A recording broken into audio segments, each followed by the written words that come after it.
Glórias a Deus. Quero cumprimentar a todos com a paz do Senhor Jesus. Faz tua mão e diga: viva o Senhor. Abra sua Bíblia no quarto livro da Bíblia.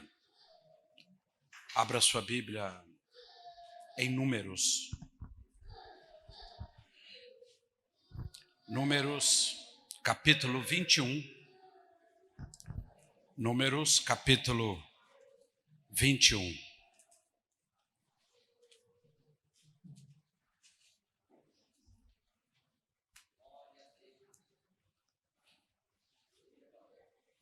Versículo 4. Preste bem atenção, esta leitura não é uma leitura muito fácil, mas com entendimento muito fácil. Então partiram do Monte Or, caminho do Mar Vermelho, a rodear a terra de Edom, porém a alma do povo angustiou-se neste caminho. E o povo falou contra Deus, o povo falou contra Moisés: por que não fizeste subir do Egito para morrermos neste deserto? Pois aqui nem pão e nem água há, e a nossa alma tem sede deste pão e desta água. Então o Senhor mandou entre o povo serpentes ardentes que morderam o povo, e morreu muito deles ali. Pelo que o povo veio a Moisés e disse: havemos pecado, porquanto falamos mal contra o Senhor e contra ti. Ora ao Senhor para que tire de nós esta serpente. Então Moisés orou em favor do povo, e disse o Senhor a Moisés: faz uma serpente ardente e põe-na sobre uma haste, e será que assim viverá todo aquele que for mordido, e olhará para ela, ficará são. E Moisés fez uma serpente de metal e pô-la sobre uma haste, e era que mordendo alguém, aquela serpente, alguém olhava para a serpente de metal e ficava curado. Quantos estão entendendo? Então pode se assentar.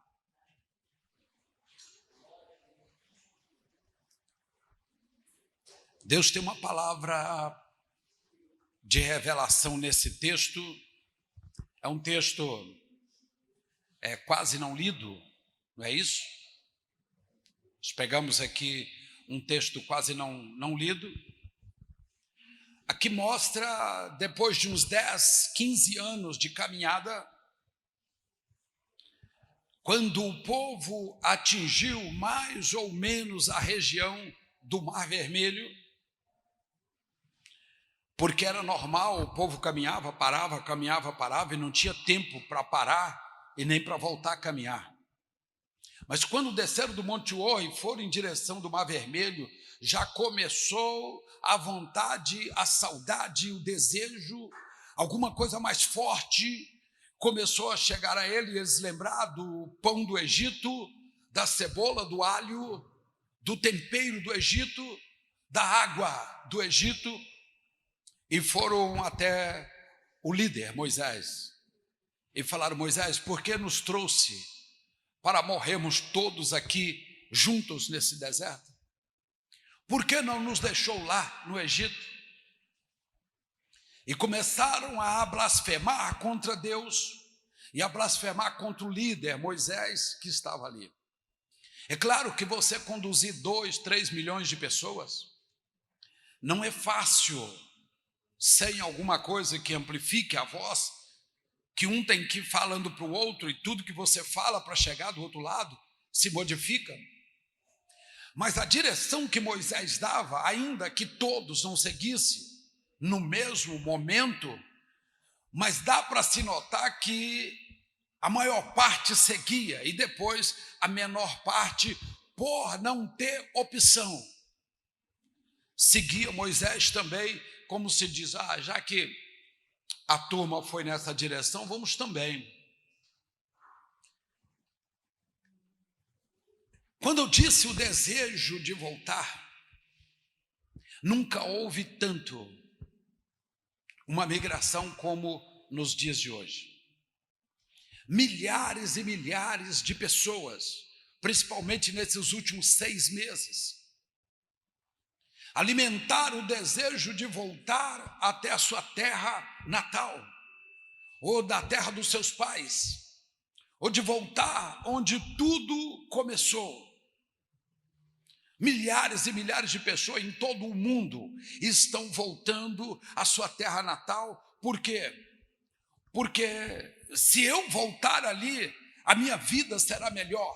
Porque do outro lado, eu ganho dinheiro, eu conheço pessoas, eu modernizo tudo, mas do lado de lá tem coisas mais consistentes. Eu não tiro a razão do desejo daquele povo, porque eles não conheciam outro lugar. Eles nasceram ali, eles viveram ali, profissionalizaram em fazer tijolos, fazer pintura, fazer escultura, de cuidar das coisas dos outros. Eles aprenderam tudo que tinha ali no Egito, eles não eram dali, a sua raiz que veio de Abraão, mas eles nasceram, cresceram, viveram e construíram suas famílias ali no Egito antes de sair. Era normal que eles quisessem voltar à sua terra, como nós, nos dias de hoje, estamos vendo em grande escala as pessoas voltarem para o interior, de onde saíram há 30 anos, há 20 anos atrás, ou talvez nem saiu, o pai saiu, a mãe saiu, e agora você está vendo as pessoas retornando à sua cidade de origem, em busca de uma qualidade de vida melhor, saindo do desejo de conquistar algo novo e partindo para uma qualidade de vida, ou por que não dizer, até para uma vida mais longa um pouco. Não tiro a ideia deles.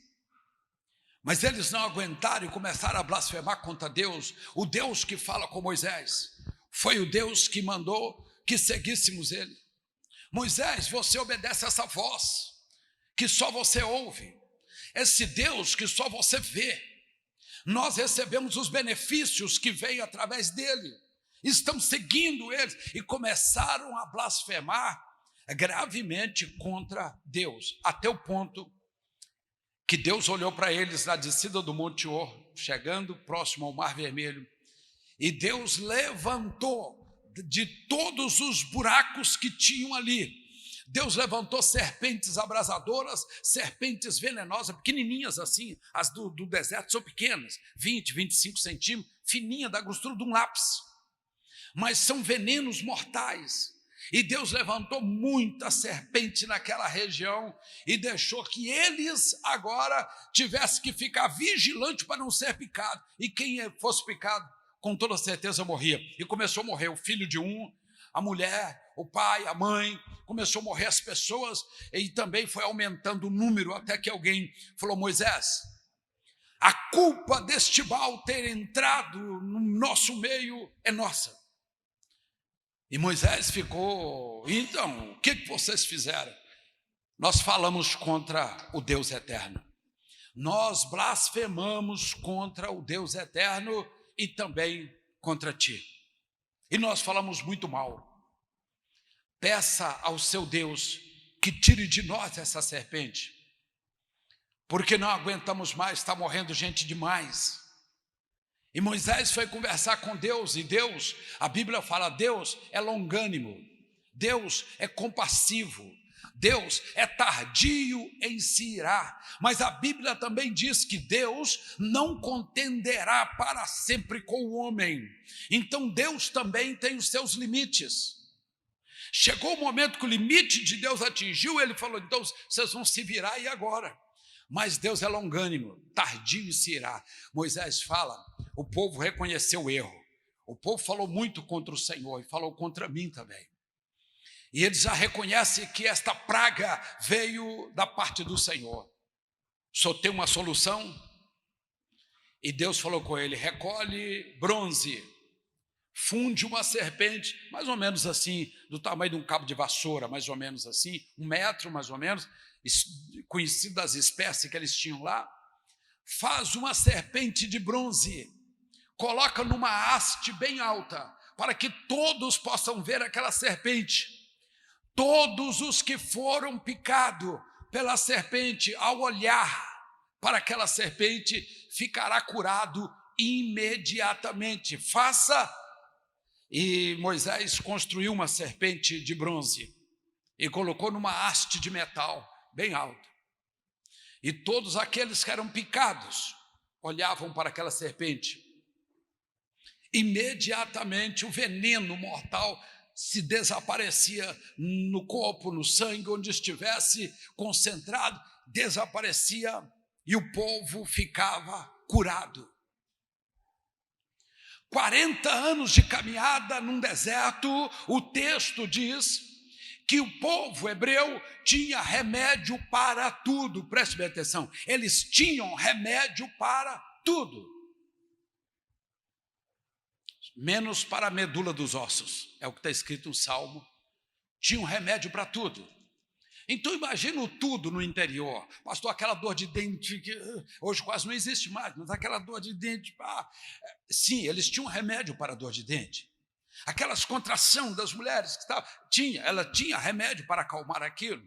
Pastor, o nervosismo de alguém, eles tinham remédio. As esquizofrenias que vinham, eles tinham remédio. Só não tinha para a medula dos ossos. Está bem claro isso. Então, qualquer outra doença, ou peste, ou dor que houvesse no meio do povo hebreu, é claro em dizer o texto que eles tinham remédio para tudo durante os 40 anos de peregrinação do Egito a Canaã. Mas a serpente estava na haste. E o povo que agora está lá, vai morrer, vai desmaiar, vai morrer, olhava para a serpente, que ia melhorando, um dia após o outro, estava são, não tinha mais nada. E daí a pouco, todos aqueles que estavam ali foram curados através do poder miraculoso que operava através da serpente que estava ali. Mas o que nós entendemos disso aqui? Já que eles tinham remédio para tudo, eles não precisavam de buscar socorro em mais nada. Mais nada. Um dos remédios mais antigos, que curava pelo menos 150 doenças, era o estoraque.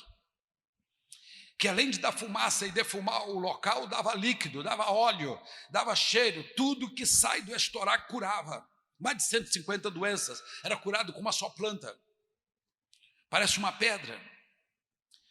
Mas quando eles olhavam para aquela serpente, começaram a buscar a serpente para curar outro tipo de coisas. É isso que nós vamos entender aqui. Fulano de tal que está com uma dor muito grande, levantou hoje, está muito mal, olha para a serpente, fixa os olhos nela, você vai ser curado. Mas a Bíblia não diz isso. A Bíblia diz que era para curar somente aqueles que tinham problema com veneno, daquelas víboras afogueadas ou venenosas que vinham no deserto. Mas o povo começou a buscar aquela serpente para outras coisas. E de repente, você está com dor muito forte, olha para a serpente que essa dor vai passar, mas não passa. Oferece alguma coisa para ela. Oferece uma reza, acende um fogo, oferece umas gotas de sangue, algumas coisas que eles tinham essas práticas para outros deuses. Faça isso. Então, de repente, o inimigo, exatamente o inimigo começou a entrar, foi aí. Aí, vamos parar um pouquinho. Pastor, Deus mandou fazer imagem de escultura, como afirma alguns sacerdotes romanos, que afirmam nesse texto? Claro que não, né, irmão? Vamos esfregar o texto para ele falar uma coisa que ele não está falando, não. Ele foi feito uma imagem no formato de uma serpente para curar todos os que foram picados de serpente. Acabou. Deus não mandou acender vela para a serpente. Deus não mandou queimar incenso para a serpente. Deus não mandou fazer sacrifício, oferenda, rezas, nada para aquela serpente. Ele só diz, todo aquele que olhar, não é que ouvir, ela não vai falar. Todos os que olharem para ela vão ser curados do veneno das serpentes que eu mesmo coloquei no meio deles. Mas o homem, na sua criatividade infantil, e às vezes não é infantil, até maldosa, começou a fazer da serpente outro tipo de uso quando Moisés quebrou a serpente de bronze. E acabou a festa. O povo continuou a caminhar, pastor, caminhou. O povo herdou a terra prometida de Canaã. 3 séculos depois, preste bem atenção, quando o rei Ezequias assumiu o reinado, o pai de Ezequias foi um grande rei. Quando ele assumiu o reinado, ele disse: se quer melhorar na vida, primeira coisa que tem que fazer é restaurar o altar. Entenda isso que é altar para você. Se quer melhorar a situação do povo, primeira coisa tem que restaurar o altar. E eles começaram a restaurar o altar, diz o texto. Restauraram as pias de sacrifício, restauraram a entrada, foram restaurando o altar. Quando chegaram bem dentro do templo, encontraram lá no fundo do templo um altar. E quem é que estava no altar? A serpente de bronze, que alguém emendou-lhe os pedaços e cultuou durante 3 séculos, e ela estava agora dentro do templo. E eles estavam prestando culto para aquela serpente. E aquela serpente agora já numa face evoluída, ela já curava. Ela já trazia resultado para as guerras da época. Ela já trazia resultado para algumas adivinhações que o povo buscava. Quer dizer, já passaram a fazer com aquela serpente um foco de idolatria, tirando de Deus a visão de Deus e colocando na serpente. E quando ele chega ali, está registrado em 2 Reis capítulo 18, de 4 a 9. Quando ele chega ali e ele vê aquela serpente, ele fala: não. Esta serpente foi tirada no deserto, quando Moisés, ainda vivo, viu a cura toda sendo feita no meio do povo, e ele quebrou essa serpente.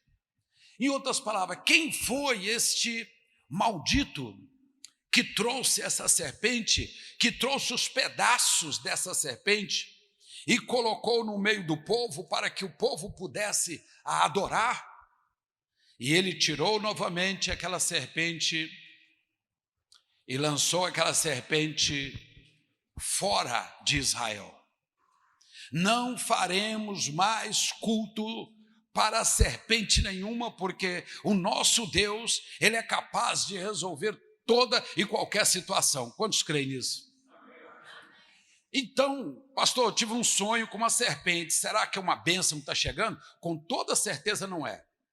Tá? Não existe regras para interpretar sonhos. Vou comprar o livrinho de sonhos para interpretar. Não existe. Por favor, não caia nessa. Não existe. Uma regrinha para interpretação de sonhos, não existe. Mas em todos os aspectos, quando você pega uma serpente no sonho, numa visão, qualquer outra coisa, ela não traz coisa boa de jeito nenhum.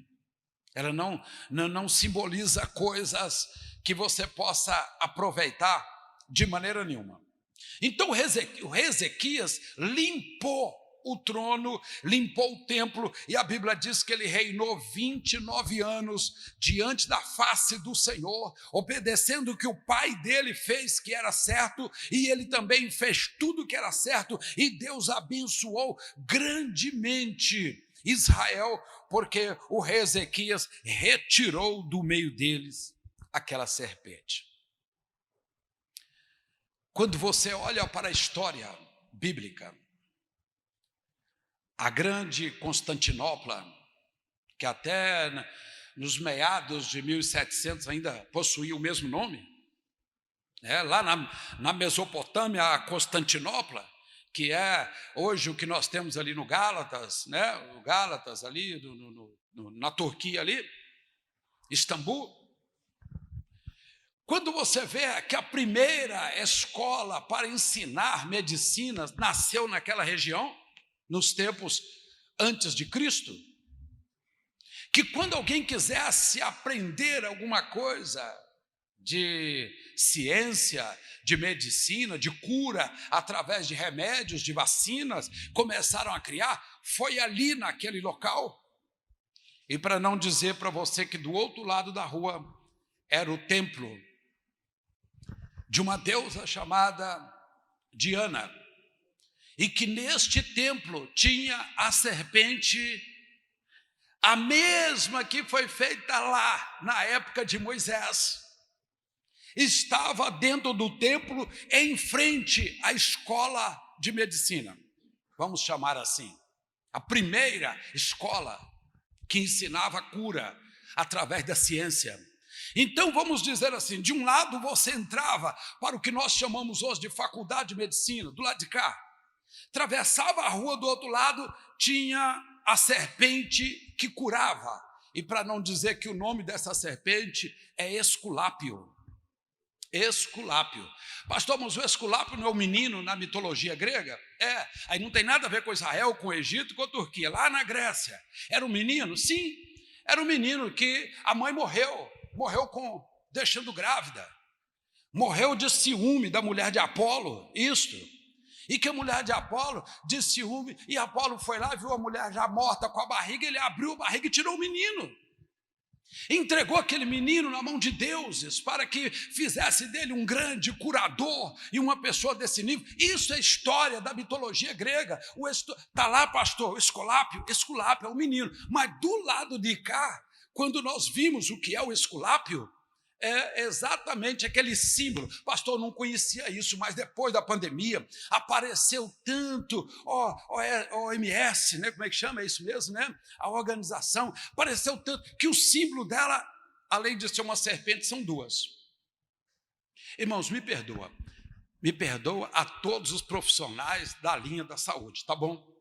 Todos vocês que trabalham na linha da saúde, a maioria nem sabe disso que eu estou falando. Pastor, eu tenho aqui no meu jaleco um Esculápio, ou eu tenho aqui no bolso do meu jaleco um Esculápio, porque a OMS traz o símbolo mundial da medicina como o Esculápio, a serpente que cura. Mas por que, pastor, isso veio introduzir assim tão perto, que hoje 90%, olhe para mim aqui, 90% de todos os profissionais na área da saúde procura se instruir através das doutrinas do Espiritismo. Você sabia disso? E eu digo, infelizmente, porque ao invés de buscar no Deus de Israel, vamos buscar na força do Esculápio. Pastor, mas aquilo é apenas um símbolo. Sim, hoje eu sei que é. Mas o que está por trás daquilo ali está desde Números, capítulo 21. Você não entendeu isso? Então, de um lado, a escola de medicina, e do lado de cá, o deus Esculápio. Não tinha um outro lugar no deserto, no meio do mar, no meio da mata, em algum lugar para instalar esse Esculápio. Não tinha que ser ao lado da escola de medicina. Mas, em outras palavras, lá atrás, o mandante estava dizendo assim, se você não for curado desse lado, você atravessa a rua que você vai ser curado desse. Mais tarde, aquela serpente entrou para dentro da faculdade de medicina da época, da primeira escola, entrou já para dentro e eles entraram para lá e para cá, se tornou o símbolo da medicina, o Esculápio. Símbolozinho, você deve ter visto, não é? Claro. Uma serpente enrolada num bastão, às vezes ela abre com duas asas, às vezes é uma só, às vezes é duas. Está ali, infelizmente. Mas o que eu quero dizer com isso? Deixa isso para lá, isso tem nada a ver, né? Bobagem isso. 2000 anos depois dessa era, João Evangelista, ele era um repórter, sabia? Ele era um escriba. Ele reportava tudo o que ele viu, nunca que ele ouviu, ele viu. E um dos textos interessantes, que havia uma profecia de Isaías 52, lá 12, 13 mais ou menos, que dizia que entre os ricos ele estaria, porque ele já estava numa situação difícil, falando de Jesus, e que nenhum osso na sua morte, nenhum osso do seu corpo seria quebrado. Havia uma profecia. 800 anos antes do acontecimento, havia uma profecia. Se eu estou falando para você aqui que você tem uma profecia, irmão, você pode esquecer. Você pode ser a pessoa que tem a memória mais pura, mas você pode esquecer. Deus não esquece, não. Deus nunca esquece. Diz a palavra de Deus que Jesus foi para a cruz. De um lado, um criminoso, do outro lado, outro criminoso, que é elogio chamá-los de ladrão, porque o que é ladrão lá não é ladrão aqui. Você compreendeu? Então eram dois criminosos que foi condenado a pena máxima, pena de morte, dos dois lados, e Jesus no meio ali. E João escrevendo que ele viu um golpeador com um cacetete, um cacete grande assim, que é chamado lá, preparado para quebrar a perna. Chegou a hora nona e quebrou a perna do primeiro, ele arriou para entrar numa embolia pulmonar, que aí trancava aqui. E a pessoa morria dentro de 1 minuto, 2 minutos, o máximo estava morto. Por quê? Não pode deixar até as 18 horas na cruz, porque se deixar na cruz, depois não pode tocar em morto no sábado, no Shabat.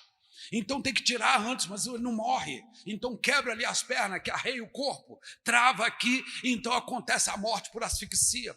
E eles quebraram o primeiro. João falou: eu vi, eu estava lá a metros de distância, e eu fiz o relato que o primeiro teve as pernas quebradas. Saltaram do meio, foram no outro da ponta. Por que não quebrou numa sequência? Saltaram do meio, foi na ponta, quebrou-lhe as pernas, o corpo arriou e começou ali aquela busca, né, pelo ar, mas não tinha como sustentar as pernas, então vai morrendo aos poucos, e vieram em Cristo. Um dia golpearam as pernas dele, mexeram com ele, ele já estava morto. Jogaram o porrete para lá, alguém falou: não vai quebrar? Falou: não precisa quebrar, não precisa, porque ele já está morto. A profecia dizia: nem um osso do seu corpo vai ser quebrado 800 anos antes. Se você tem uma profecia, pode achar que está demorando, pode achar que não vai acontecer. Só não acontece se a profecia não for de Deus. Mas se a profecia veio de Deus, com toda certeza vai cumprir, com todas as letras, com todos os pontos. Não interessa onde você está, não interessa quem você é, vai cumprir 100%, porque o Senhor vela para fazer cumprir a sua palavra. Jeremias 1:12. Mas João falou: eu estava lá, eu vi de perto. Não tocaram no corpo dele, e o corpo dele foi tirado antes das 18 horas e foi sepultado. Pastor, sepultaram os três? Não, só Cristo. Sabe por quê? Sepultamento é a última honra que se presta a uma pessoa que viveu aqui. E um ladrão não tem direito a sepultamento. O corpo era jogado pela porta do lixo nas valas, mas não tinha sepultamento, não, porque não podia dar honra a uma pessoa que foi condenada à morte. Mas Jesus, naquelas condições, foi pedido o corpo para ele, o governador liberou, embalsamaram o corpo, enrolaram o corpo e sepultaram o corpo. Por quê? Para que ele fosse honrado e estivesse na sepultura de uma pessoa, porque nem sepultura ele tinha. Quando nós vimos isso aqui, João dizendo: eu vi. João não estava ali falando uma mentira, de maneira nenhuma. Ele falou: eu estava perto, eu vi quando isto aconteceu. Quando você pega o Evangelho de João, capítulo 3, versículo 13, está escrito assim: ora, ninguém subiu aos céus a não ser o que de lá desceu, a saber, Jesus Cristo, Filho de Deus. Porque da forma como Moisés levantou a serpente, olha aí de novo, levantou a serpente no deserto, importa que o Filho do Homem seja levantado, para que todo aquele que nele crê não pereça, mas tenha a vida eterna. Porque Deus amou o mundo de tal maneira que enviou o teu Filho amado, para que todo aquele que nele crê não pereça, mas tenha a vida eterna. Porque Deus não enviou Jesus para que condenasse o mundo, mas para que o salvasse. Você tem 3 palavras no Evangelho de João, capítulo 3, dizendo que ele foi levantado para que todo aquele que crê. Pastor, agora é ouvir? Não. Agora é olhar para a serpente? Não. Agora é crer. Todo aquele que nele crê não pereça, mas tenha a vida eterna. Pastor, quando você olha o mesmo apóstolo João, capítulo 21 do Apocalipse, ele escreve assim: eu vi, olhe bem o que João falou, eu vi, ninguém falou comigo, eu vi descer do céu um anjo, e esse anjo trazia na sua mão uma cadeia, uma jaula, uma cadeia de aço, e com esta cadeia ele prendeu o diabo, ele prendeu Satanás, que é a antiga serpente. Quando você encontra alguém que está fora do seu convívio natural e que está tentando voltar à sua origem, você deve dar uma mãozinha para ajudar. Pastor, é voltar para o interior e morar? Não estou falando agora na questão geográfica, não, estou falando espiritual. Porque Deus não criou o homem para se autodestruir. Deus não criou o homem para matar o outro homem. Deus não criou o homem para ser essa figura tão má que tem sido nos dias de hoje. Esse é o homem fora do seu caminho, é o homem que foi picado pela serpente venenosa, que João diz em Apocalipse 21, que é o próprio Satanás, e ele tem feito muita coisa por aí, e arrebanhado milhares e milhares. Pastor, como salvar uma pessoa dessa? Ele precisa crer naquele que morreu por ele. Pastor, tem remédio para tudo? Tem, mas para salvação é só Cristo. Para picada de serpente hoje é só Cristo. Como eu vou saber se alguém foi picado? Se esse alguém não tem as práticas cristãs, se esse alguém não tem a lei moral imprimida dentro de si, se esse alguém não cumpre as disciplinas normais de uma pessoa, ou de um povo, ou de um trabalho, você pode saber, foi picado pela serpente. Pode dar remédio, pode dar dinheiro, pode mudar de cidade, pode viajar de um lado para o outro, não vai curar, porque só cura se olhar para ele. Quantos estão entendendo? Olha o que João falou, como Moisés levantou a serpente no deserto, já passou, importa que o Filho do Homem seja levantado, para que todo aquele que nele crê, não pereça, mas tenha a vida eterna. Louvado seja o nome do Senhor Jesus Cristo. Eu vejo Jesus saindo da região da Galileia e subindo em direção do Líbano, 25 quilômetros para um pequeno vilarejo chamado Naim. E Jesus pegou mais ou menos umas 50 pessoas, entre os 12 e mais um grupo de apoio, e disse: vamos em direção de Cesareia de Filipos. E no caminho de Cesareia tem esse vilarejo chamado Naim. E Jesus foi caminhando em direção, de repente ele viu um grupo que vinha de lá, mais ou menos com umas 50 pessoas também, uma mãe colada a uma cama com rodas e um corpo sendo velado os últimos minutos para ser sepultado ali próximo. E eles vinham lentamente, chorando, porque a Bíblia diz assim, ela era viúva, já ficou chato a situação, e estava sepultando o seu único filho, ficou pior ainda. Então ela já ia levando o filho, 24, 25 anos, o rapaz, e levando o rapaz lentamente, e quando a multidão que vinha com Jesus parou à frente dela, de um lado um povo sorrindo, alegre, um povo que já olhou para Cristo, já foi curado do veneno da serpente, do outro lado um povo que ainda não conhecia. Jesus chegou ali, encostou na cama, assim, bem embaixo, assim, ó, no esquife. Tocou no esquife, porque não podia tocar em defunto, judeu não toca em defunto, então tocou aqui no esquife e falou: rapaz, volte à vida. Os pés começaram a tomar cor, o sangue começou a circular, a boca começou a ficar mais vermelha, começou a ter sinais de respiração, flexibilidade no corpo, foi lento, processo lento ali, ó, a cura foi estabelecida ali. Até ponto que o rapaz abriu os olhos e Jesus falou: dê comida para ele está vivo. Vamos. E pegou o povo e continuou o trabalho dele. Aquela família ficou boquiaberta, por quê? Porque naquele momento o autor da vida, o único autor da vida, estava ali transmitindo vida para dentro daquele rapaz, e vida com abundância. E Jesus, quando foi com o povo mais à frente, ele olhou para o grupo que estava ali pulando, alegrando junto com aquele que reviveu. Diz o texto em Lucas 7. Interessante o texto que diz Lucas 7. Lucas 7, 13, 14, 15, 16, mais ou menos, está escrito assim. E todo aquele povo se maravilharam e glorificavam a Deus, dizendo: olha como Jesus foi embora, ele foi, mas eles ficaram com a bênção. E todo o povo se maravilhou, e houve temor no meio deles, e glorificava a Deus, dizendo: um grande profeta levantou no nosso meio, e Deus visitou o seu povo. E maravilhavam, e tiveram temor, e glorificava a Deus, dizendo: um grande profeta levantou no nosso meio, e Deus visitou o seu povo. Naquele momento eles falaram a maior revelação que nós precisamos nos dias de hoje. Talvez você não percebeu.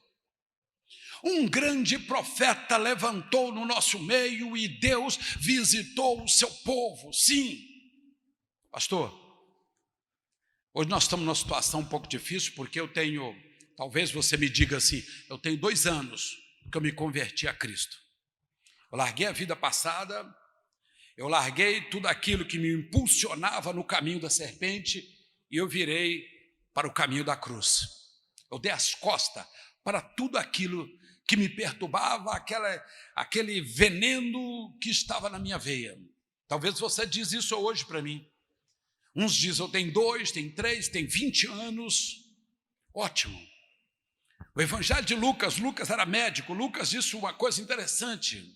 Lucas diz assim, que Jesus relatou: aquele que vem a mim, não importa como você venha, aquele que vem a mim, de maneira nenhuma eu lanço ele fora. Quer dizer, você pode estar com Cristo que jamais ele te lança fora. Pastor, eu estou desviado. Ele não te lançou, não. Foi você quem saiu. Então volta, meu filho, enquanto é tempo. Volta enquanto é tempo, porque o que eu preciso fazer? Uma profecia, pastor? Não, você precisa olhar para o autor e consumador da sua fé. Os que estão em Cristo, olhar para as coisas que são de cima e não para as que são de baixo, diz o apóstolo Paulo aos Filipenses.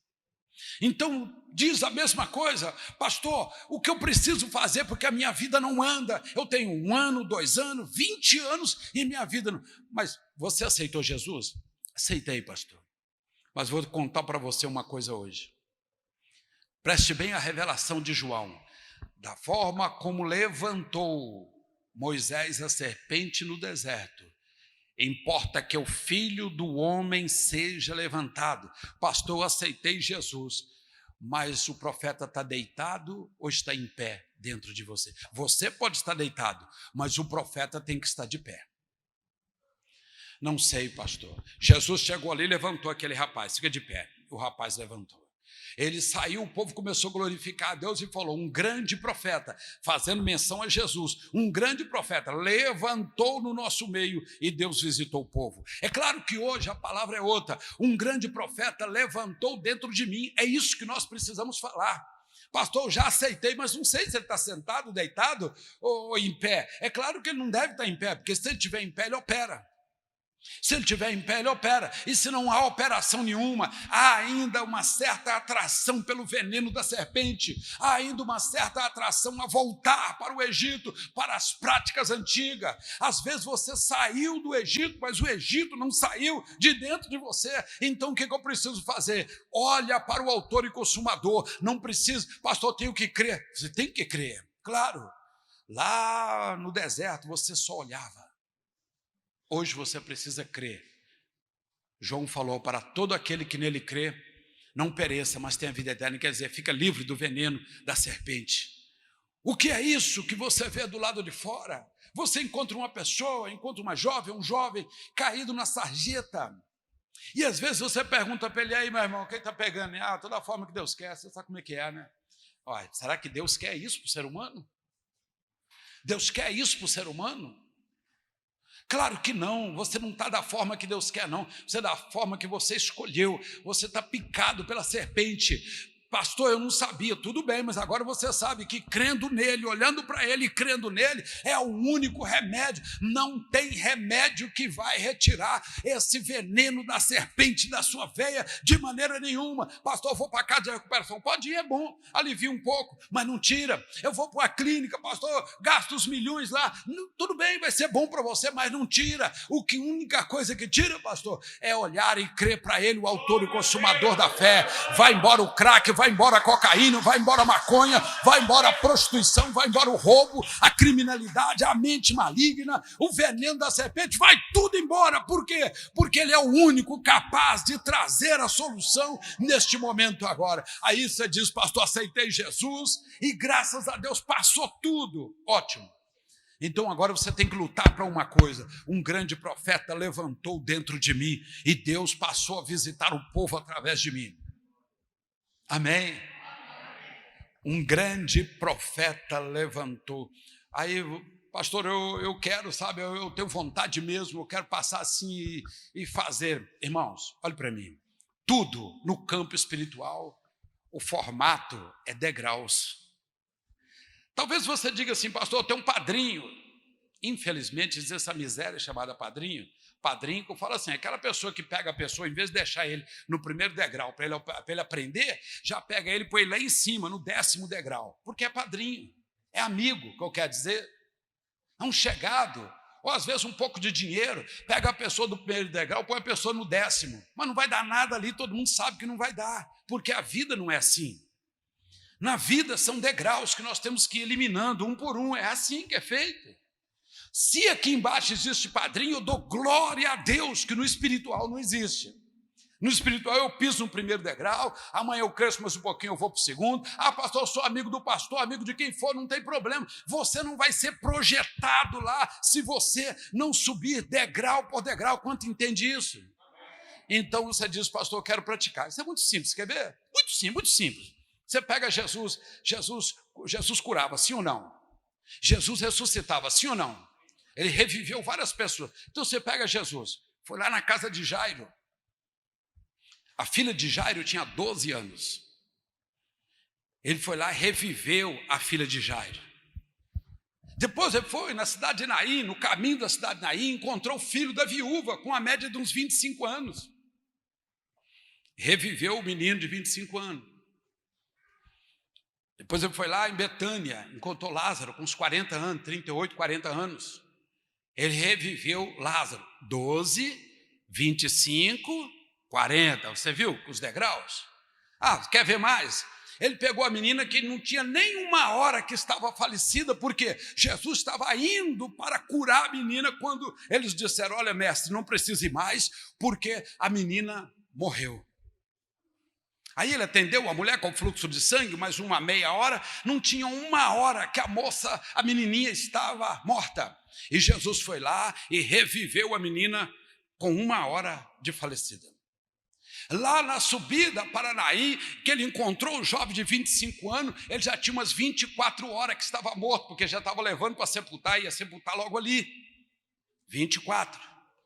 Ele vai para Betânia e Lázaro já tinha 4 dias que estava morto. Viu o degrau? 1 hora de 24 horas, 4 dias. São degraus, meu irmão. Quando você vê Jacó saindo de Berseba, Gênesis 28, e parando num pedregulho, colocando uma pedra debaixo da cabeça, ali na madrugada, no cansaço ali, na oração da madrugada, uma escada veio dos pés dele até o céu. E ele viu o anjo descendo, subindo, subindo, descendo, descendo, subindo. E naquele momento espiritual ele viu, Deus estava falando com ele, Jacó, é assim que eu faço o homem crescer. Ele pisa no primeiro degrau, no segundo, no terceiro, ele é capaz de chegar lá em cima, mas o formato é escada. O formato é degraus, não tem como pisar no 10º por causa de um jeitinho brasileiro, qualquer outro jeitinho que exista, não. No espiritual não tem corrupção. Quantos estão entendendo? Então eu digo para você, é preciso deixar o profeta levantar. O profeta precisa levantar dentro de você para que Deus possa visitar alguém através de você. Quantos estão entendendo? Quando eu vejo isso aqui, João, primeiro de Jesus. Dos 12, o único sobrevivente até aquele momento. Mas ele foi até os 96 anos. O único dos 12. Com uma experiência de escriba, de repórter, de jornalismo, bem próximo da situação, escrevendo tudo aquilo que viu. E ele fazia questão de dizer: eu vi, eu estava lá, eu estava perto, eu presenciei, e eu estou relatando para vocês aqui. Quando você pega esse texto que vem deste apóstolo, não há como você ter nenhum fragmento de dúvida de que tal coisa é diferente. Não tem como. Não tem. João faz o relato completo e ele diz mais por 3 vezes. Por que Deus fez isso? Porque Deus amou o mundo de tal maneira e deu o seu Filho unigênito, para que todo aquele que nele crer não pereça, mas tenha a solução do veneno da serpente, tenha a vida eterna com ele. Porque a vida eterna sem ele, a vida sem ele é eterna também. Mas é uma eterna para o mal, para ficar o tempo todo em sofrimento pela eternidade. E a vida com ele não tem sofrimento, é vida de paz, uma vida tranquila. Vai viver do lado da luz e não do lado das trevas. Então vale a pena, pastor, pagar o preço, por mais que você procure arrumar dentro de você uma forma de justificar. Vale a pena largar tudo e servir a ele, largar tudo que eu digo, o veneno da serpente. Com toda certeza Deus está com você, meu irmão. Se você hoje, se eu falo para alguém que está com o veneno da serpente agindo em alguma área da sua vida, isso tem provocado para você várias situações horríveis, tem tirado você do meio, tem feito com que você, às vezes, nós conhecemos uma pessoa que a mãe faleceu no interior e ele não teve direito legal de ir ao interior para o sepultamento da própria mãe, porque tinham pessoas que estavam ali o esperando para o matar. Se ele aparecer aqui, amanhã é o sepultamento dele. E ele não pôde. Que é isso, pastor? Veneno da serpente. Exatamente. Só tem pastor, eu vou mudar daqui porque isso vai melhorar. Geografia nem história não vai melhorar a situação. Só uma coisa melhora: se eu crer nele. João deixou claro e objetivo, não tem outro. Aquela época eu estava pensando que o povo olhava para a serpente com o dente doendo. Ô serpente, estou olhando para você, ô serpente, estou olhando para você. Mas Satanás, ele é mestre em aproveitar oportunidades quando a pessoa perde a direção. Basta a pessoa perder um pouco a direção que ele sugestiona a mente da pessoa para levar para outra direção. Então, no nosso meio, a força do Esculápio já passou. Amém? Pode você ser um profissional da saúde e usar, porque infelizmente é o símbolo escolhido pela medicina, com tantos símbolos bons escolheram esse, não tem problema, mas que você seja uma pessoa de Deus. Porque se você olhar, pastor, o Esculápio está aí em algum templo, pode ser que esteja, mas hoje ele não está, ele está na crença dos profissionais de saúde. A maioria crê do lado do Esculápio e menos do lado de Deus. Está vendo? Não, talvez você diz: não, pastor, eu tenho um amigo, tem um parente, é meu pai, eu sou eu mesmo, não importa. Aqui tem vários médicos na igreja, a gente sabe disso. Mas a maioria deles hoje são crentes que estão aqui. Mas antes, qual era o prosseguimento deles? Era a doutrina do Esculápio, que não está só no escudo, está na doutrina. Que atravessou o outro lado da rua, você é curado, ou você é curado daqui. Agora não precisa atravessar do lado da rua, porque eu já vim aqui para dentro. Foi isso que aconteceu. Tá gravando aí, professor? Não, isso aí que me ensina tudo que eu preciso, glória a Deus. Então, é isso aí mesmo. Então, nós precisamos minar a força do Esculápio dentro das organizações e dentro das famílias. Se você é servo de Deus, meu irmão, não perca tempo não, o tempo está acabando, tá? Pensa você que tem planejamento para 50 anos para frente, que eu não posso dizer data, mas não pensa não, que a coisa está muito pertinho de uma vez. De uma vez.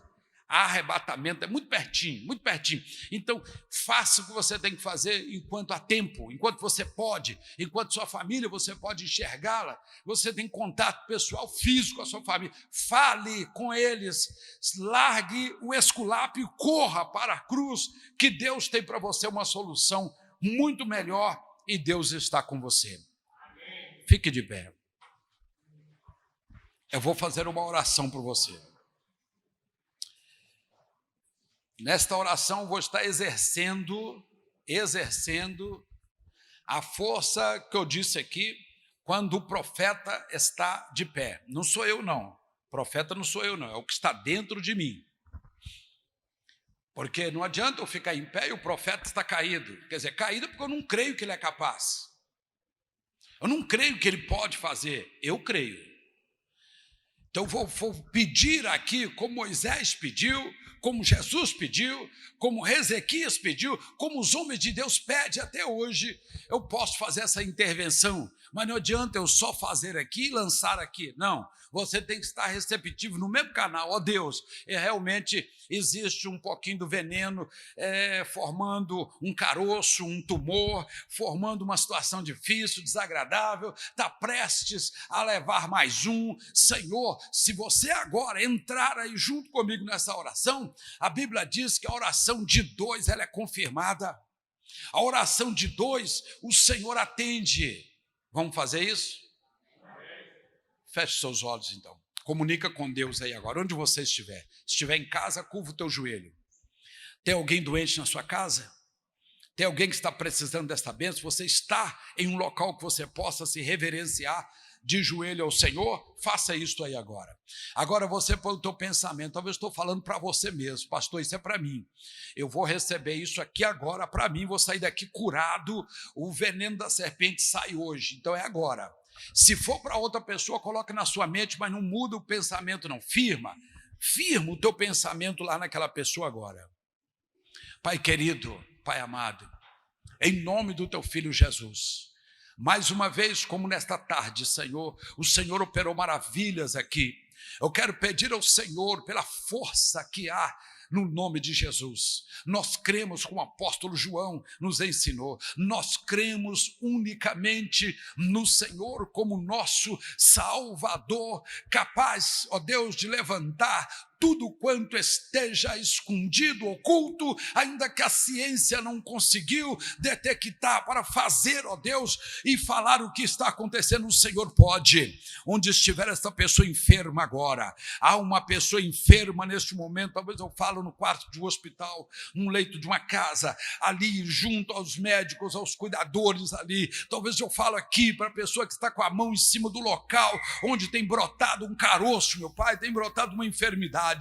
Eu estou pedindo a força do sangue, aquele sangue que foi derramado no Calvário, aquele sangue que derramou ali, ó Deus, que foi vertido até a última gota naquele Calvário, mas que continua ainda um sangue vertendo ainda dentro de nós. Pai querido, cura esta pessoa, cura este homem, esta mulher. Eu estou clamando pelo Senhor agora, a força do profeta de pé. Ó Deus, que haja maravilhas e que o teu nome seja glorificado. Se eu falo para alguém que está enfermo, que está doente, que está desenganado, que está passando por um processo que não sabe o porquê está passando, ó Pai, talvez vem lutando dias, meses, anos, Senhor, com o processo na medicina que é bom e nós aceitamos, mas talvez, ó Deus, por este canal não consegue se chegar ao que está acontecendo, meu Pai. Eu quero pedir ao Senhor, coloca o teu sangue agora, meu Pai, no alto desta cabeça, esquenta esta cabeça agora, meu Pai, e começa a descer lentamente, da cabeça até a planta dos pés. Enfermidade, olha aí, acabou o seu reinado. Doença, acabou o seu reinado. Descontrole, nome. Droga, acabou o seu reinado. Sangue venenoso que está nesse corpo, em nome de Jesus Cristo, saia deste corpo agora.